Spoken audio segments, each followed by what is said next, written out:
Salut chers nouveaux bacheliers.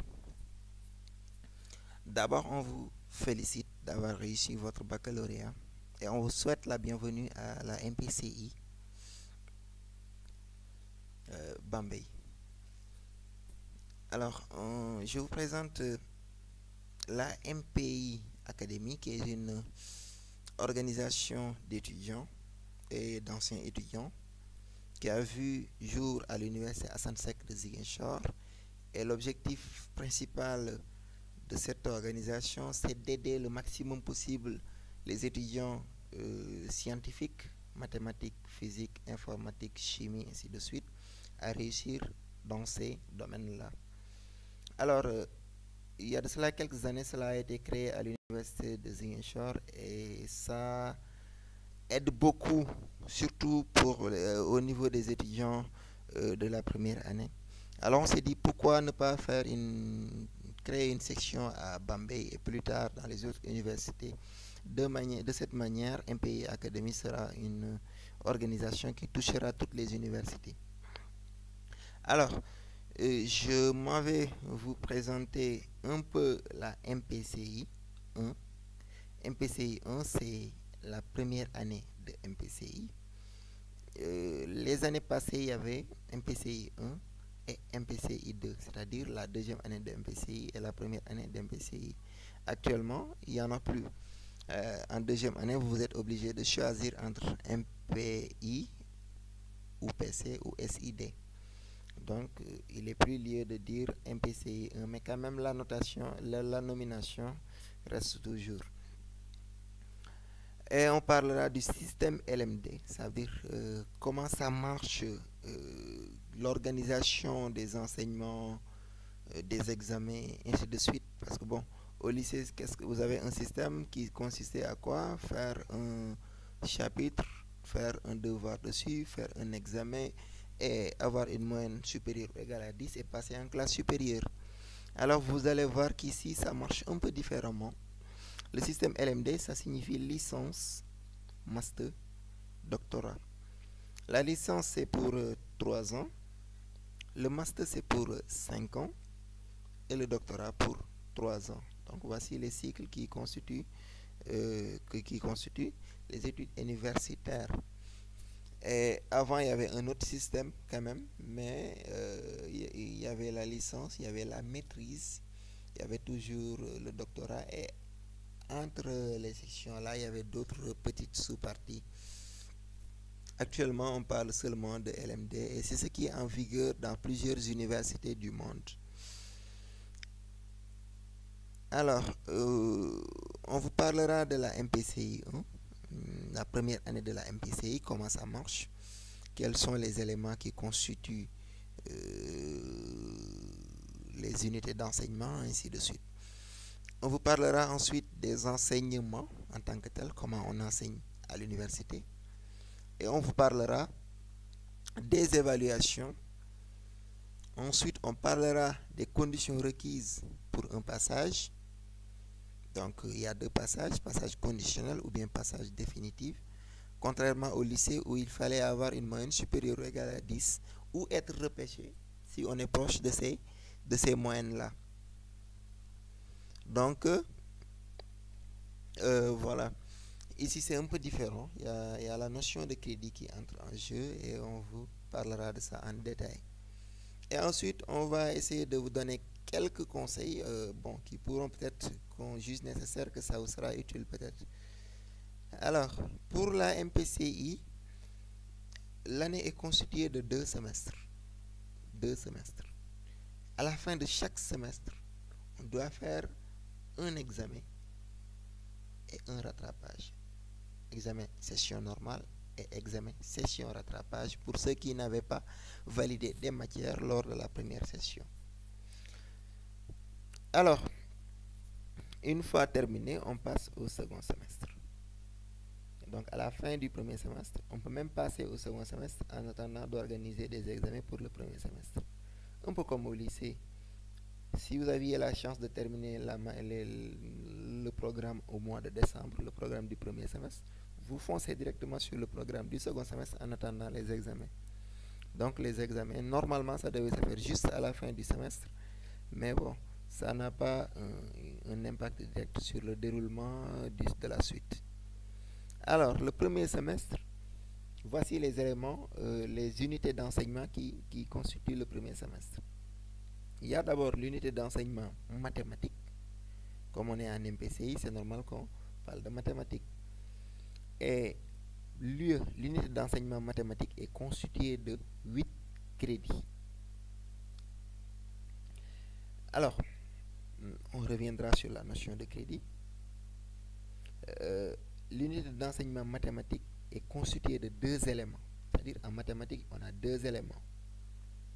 On a l'analyse et l'algèbre. Vous avez l'habitude de voir souvent en mathématiques au lycée, on a partie géométrie et partie numérique. Ici aussi, vous voyez les choses comme ça. Seulement que ici, d'abord pour le premier semestre, vous allez voir l'analyse et l'algèbre. Et aussi, d'habitude, c'est dispensé par 2 professeurs différents. Donc, le professeur responsable de l'analyse est souvent différent du professeur responsable de l'algèbre. Alors,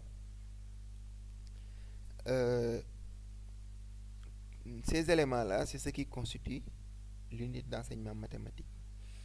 Alors, comment obtenir les 8 crédits? Pour obtenir les 8 crédits, il faut avoir une moyenne de 10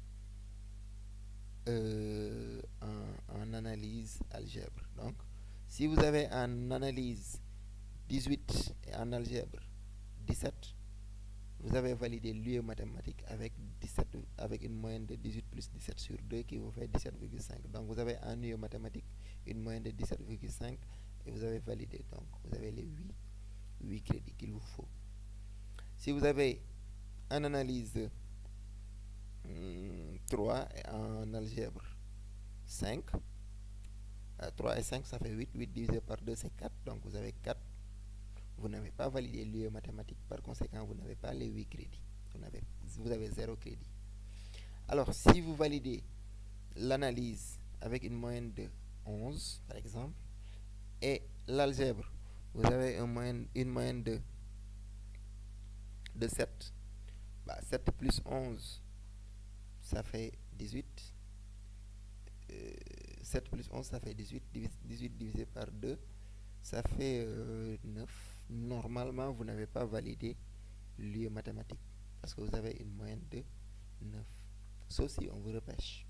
Il ne faut pas compter sur les repêchages parce que c'est des choses vraiment pas, c'est pas la norme en fait. C'est la norme, mais quand même, voilà, ce qui vous garantit un passage, c'est une moyenne au moins égale à 10. Alors, il n'y a pas de j'ai 11 ici, j'ai 7 ici, donc j'ai les 4 crédits. Non, non. Pour avoir les 8 crédits, il faut avoir une moyenne globale de 10. Si vous avez 11 et 4, vous avez 0 crédit. Mais quand même, vous partez en rattrapage seulement avec la matière que vous n'avez pas validée. C'est-à-dire vous avez 11, vous avez 7. Vous partez au rattrapage avec au rattrapage d'algèbre. La note de mathématiques 11 reste là-bas. Si vous avez obtenu plus de 9, 9 plus 11, ça fait 20 sur 2, ça fait 10, vous validez. Si vous n'obtenez pas plus de 9, si vous n'obtenez pas 9 par exemple, vous n'avez pas encore validé. Donc, vous n'avez toujours pas les 8 crédits. Maintenant, ce qui peut arriver, c'est quoi? C'est qu'une personne est en analyse 11, mais il juge nécessaire que bon, il se sent capable de pouvoir obtenir, il se sent capable de pouvoir obtenir plus que 11. Alors, il sent qu'en algèbre, il a 11 en analyse et 7 en algèbre. Il sait que son fort, c'est l'analyse. Donc, il juge nécessaire que s'il part en rattrapage avec l'analyse, il peut se retrouver avec un 17. Alors qu'en algèbre, il est sûr qu'il lui sera difficile d'avoir 9. Il peut écraser sa note d'analyse sous demande. Il va écrire une demande adressée au responsable de formation, je ne sais pas, au chef de département, je ne sais plus, pour lui demander d'écraser sa note d'analyse. Comme ça, l'analyse est considérée comme non validée la note est écrasée, donc il part en rattrapage avec les deux matières pour optimiser ses chances de valider, optimiser ses chances de valider la matière, le module, l'unité d'enseignement. Donc ça peut arriver aussi. Voici donc comment ça marche.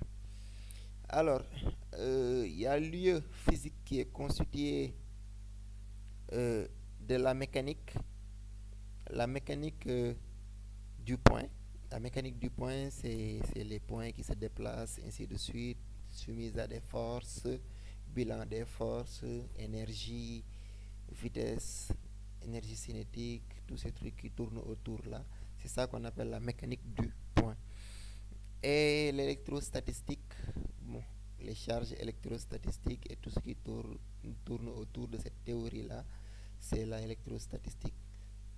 Les deux éléments là aussi, c'est un peu comme l'analyse et l'algèbre. Donc pour valider l'UE de la physique, il vous faut avoir ici une moyenne supérieure ou égale à une moyenne supérieure ou égale à 10. Alors ce qui ne peut pas arriver, c'est d'utiliser l'UE mathématique pour valider l'UE physique. C'est impossible. C'est des choses complètement indépendantes. Ce que j'essaie de dire par là, c'est que si par exemple quelqu'un a 18 en analyse et 18 en algèbre parce qu'il est excellent en mathématiques, eh bien il se retrouve avec une moyenne de 18 en mathématiques. Mais quand même, malgré ces 18 là, s'il a, disons, 7 en analyse, 7 en mécanique du point et 7 en électrostatistique, il se retrouve avec une moyenne de 7 physique. Il a 18 en mathématiques et 7 en physique. Eh bien, il n'aura pas validé l'UE de la physique. On n'utilise pas les points de cette UE-là pour valider les lieux de la physique. Donc, chaque UE doit être validé indépendamment des autres. Et si ce n'est pas validé, bon, vous n'avez pas les crédits. Si vous n'avez pas les crédits, vous avez moins de chances d'avoir l'ensemble des crédits nécessaires pour passer en classe supérieure. Eh bien oui, donc vous pouvez redoubler la classe juste parce que vous n'avez pas validé une des UE, alors que au niveau des autres UE, tu as des moyennes vraiment de grosses notes, en fait, de grosses moyennes. Donc, si vous comprenez en toute logique, et si vous comprenez ça, en toute logique, vous allez comprendre qu'il est possible de redoubler l'année avec, voilà, avec une moyenne de 10. Si on a 18 partout où on a validé et qu'on n'arrive pas à valider des matières, eh bien on risque de redoubler l'année. Bon, ça peut arriver, mais la probabilité elle est trop minime parce que si on n'obtient pas le nombre de crédits qu'il faut, je ne pense pas qu'on puisse avoir une moyenne de 10. Mais le passage ne dépend pas de la moyenne. Ça ne dépend pas à 100% de la moyenne. Donc, c'est ce que j'essaie d'expliquer. Alors, il y a lieu de la chimie qui est constituée de chimie atomistique et de chimie physique. La chimie atomistique, c'est la chimie des atomes. L'atome et les électrons qui tournent autour, le niveau d'énergie des atomes, ainsi de suite, ces trucs de ce genre-là. C'est ça la chimie atomistique. Et il y a aussi la chimie physique que je vais appeler la chimie des solutions. Concentration des solutions, acidité, basicité, je ne sais pas, tous ces trucs qui tournent autour des solutions. Là, c'est ça la chimie physique. Donc, voici les deux éléments qui constituent l'IE de la chimie physique.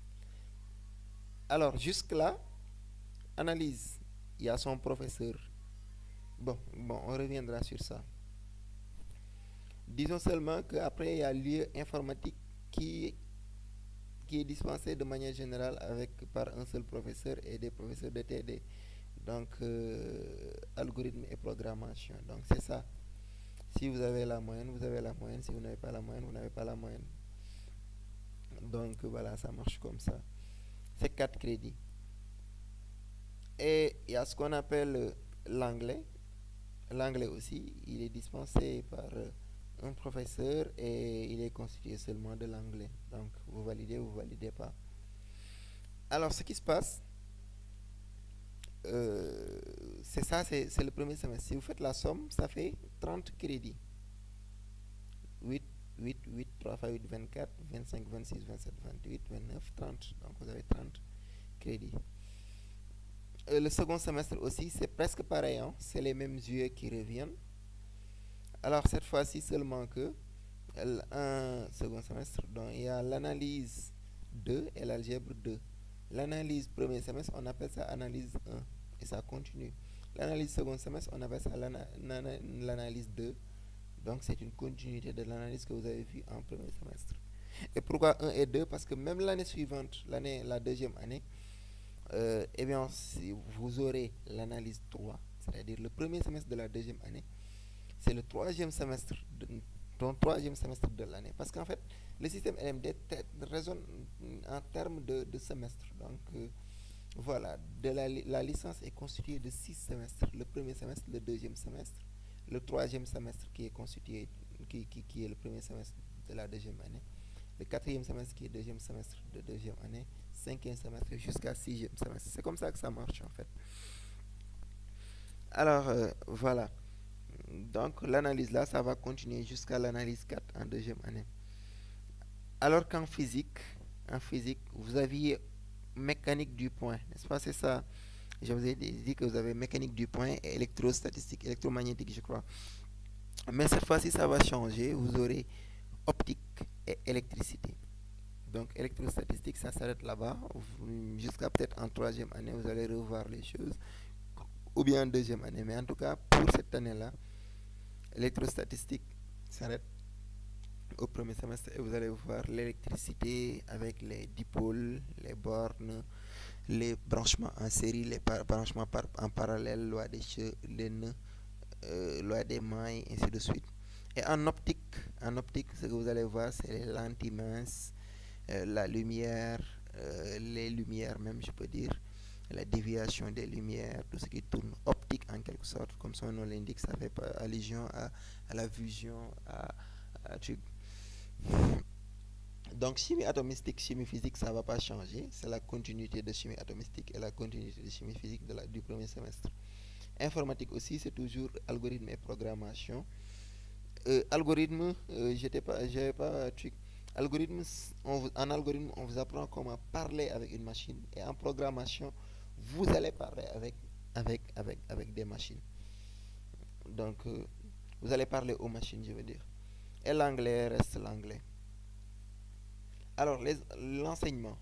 Comment on enseigne les choses? Alors, prenons comme exemple l'analyse. En analyse seulement, j'ai dit. En analyse, bon, unité, élément consécutif d'un lieu, il y a les cours magistraux qui sont dispensés par un seul et même prof.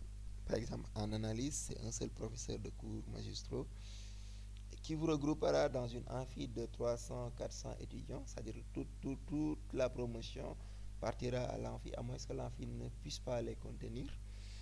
Il va faire son cours magistral, et c'est en raison de 2 heures de temps par semaine. Il fait son cours et il part.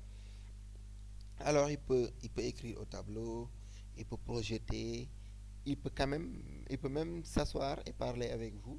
Vous prenez des notes et après, une fois chez vous, il vous donne des références, des fichiers numériques ou bien des sites web ou quelque chose comme ça, une bibliographie que vous allez exploiter pour mieux voir. Les cours magistraux, c'est comme une conférence qu'un professeur va animer. C'est ça les cours. Et le professeur, selon lui, peut juger nécessaire de faire un cours où c'est écrit au tableau grand 1, grand 2 comme au lycée.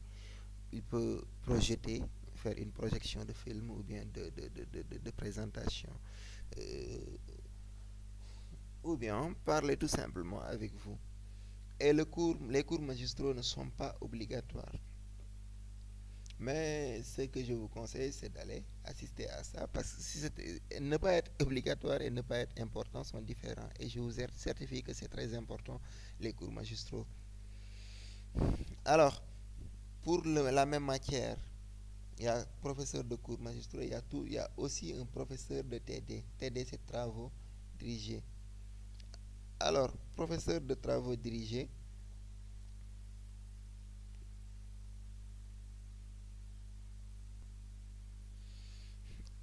alors,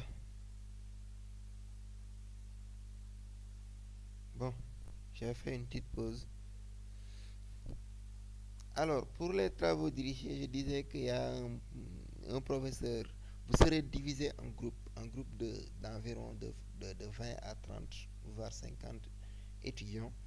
Et chaque groupe sera affecté à un professeur de TD.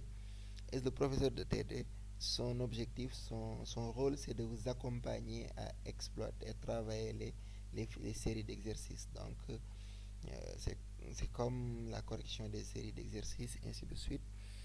Et aussi, il peut compléter, il peut faire un complément ou bien des commentaires sur le cours magistral. Donc, les travaux dirigés sont obligatoires. Donc, il est absolument important de venir faire des travaux dirigés.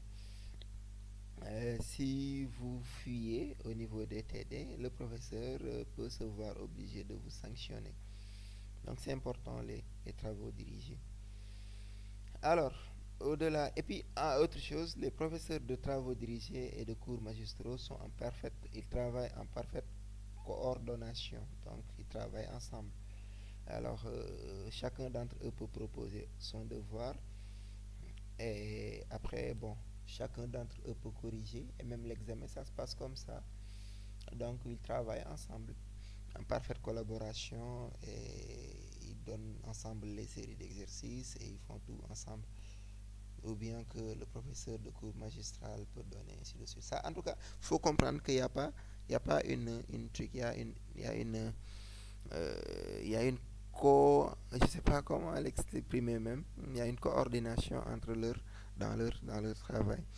Il y a ce qu'on appelle le rubrique travail personnel de l'étudiant. C'est le travail que tu es censé faire à la bibliothèque ou bien à bon, chez toi ou quelque chose comme ça. Donc, cours magistraux pour chaque UE, ça peut être 2 heures, et travail personnel de l'étudiant. Sûrement, si tu fais un cours magistral, il te faudra bien plus que 2 heures de travail personnel pour maîtriser, assimiler ce que tu as vu et faire des recherches dessus jusqu'à atteindre un niveau assez important. Donc ça marche comme ça.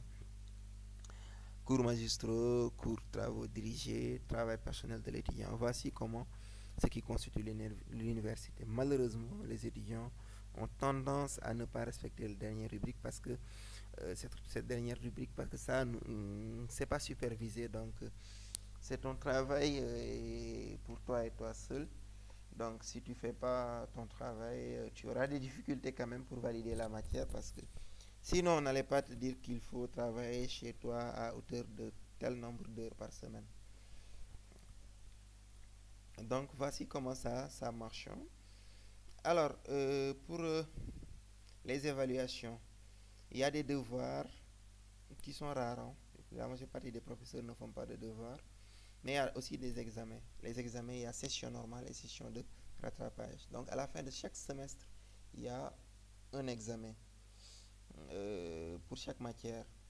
Je prends par exemple l'examen. Si on fait l'examen de manière globale, tu fais l'analyse et l'algèbre. Si c'est validé, tu valides l'UE mathématiques. Si c'est pas validé, tu ne valides pas l'UE, tu attends le rattrapage. Et en rattrapage, on part avec la matière qu'on n'a pas validée ou qu'on a décidé d'écraser.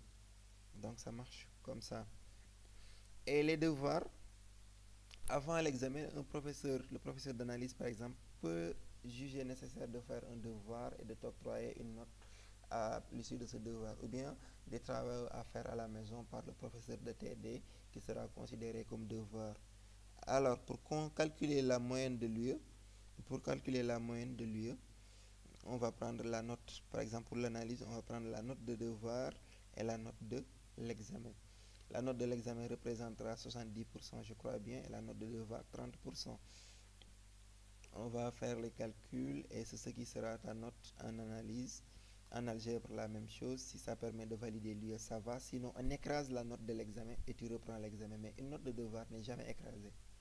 Donc, il est important d'avoir une très bonne note en devoir. Parce que, bon, si on a 2 en devoir, il te faudra avoir environ une note au moins égale à 15 ou 16 pour valider l'UE.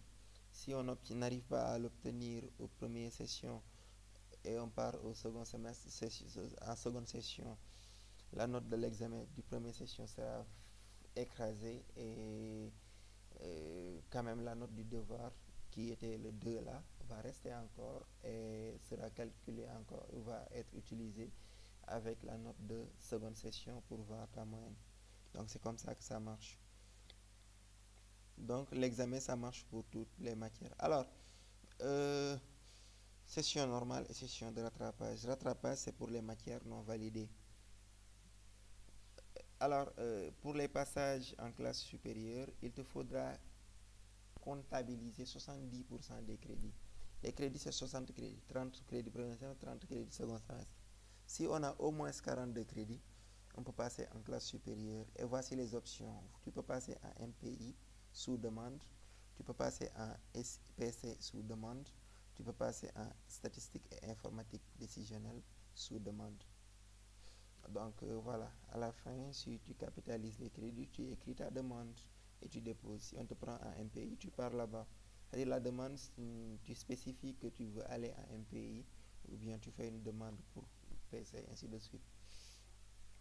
Alors, 42 crédits, si quelqu'un passe avec moins de 60 crédits, on dit que cette personne passe de manière conditionnelle. Donc, il n'est pas dit qu'il passe, c'est fini, non. Tu passes avec moins de 60 crédits, tu passes en conditionnel. Ton passage n'est pas définitif. Ça signifie quoi? Je donne un exemple.